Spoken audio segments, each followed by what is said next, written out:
He bought me a book on jogging. They write books on how to jog.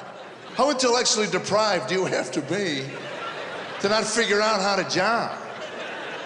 Where do you run into problems? Oh, gee, I'm skipping again. You know, honey, there's a lot more to this jogging than meets the eye. Are there people in America so dense they see runners on the horizon? How do they do that? There's got to be a book. And the book is thick. It means they fill it with information you'll never use. One whole chapter devoted to how to train for a marathon. I read the first line and looked at my wife and said, we'll ever live 26 miles from a donut shop. Why else would anybody run that far? Some information I used. What to do if you're ever out running and a dog chases you. That's right, that happens. And they tell you not to try to outrun the dog because the dog will catch you and bite you. So what you're supposed to do is when you hear the dog, you stop running, you turn around, you face the beast, point your finger at him so he knows you're talking to him. You don't want any confusion out there. You know, an armadillo can run by, then you got total chaos. After you point, you stomp your foot, you go, freeze! The loud voice is supposed to let the dog know you're the one in charge. Yeah. So I'm out jogging one morning, and trust me, this is the pace I jog at.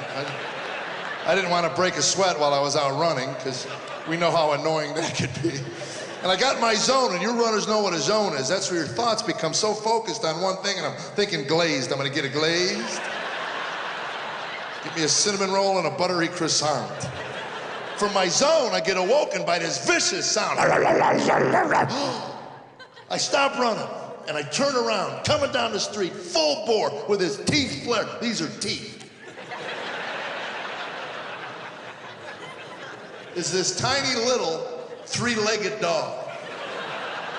Thing's missing his right front leg, and he is motoring. He's like, well, perhaps I'm warped, but I thought it was the funniest thing I'd ever seen. I couldn't get freeze out. I was laughing at him. I just pointing at him and spitting on myself. He kept coming. So anyway, he got close enough to me. I got nervous. I let him have it. I went, freeze! And just like the book, the dog stopped. Then began to tip where the leg was missing.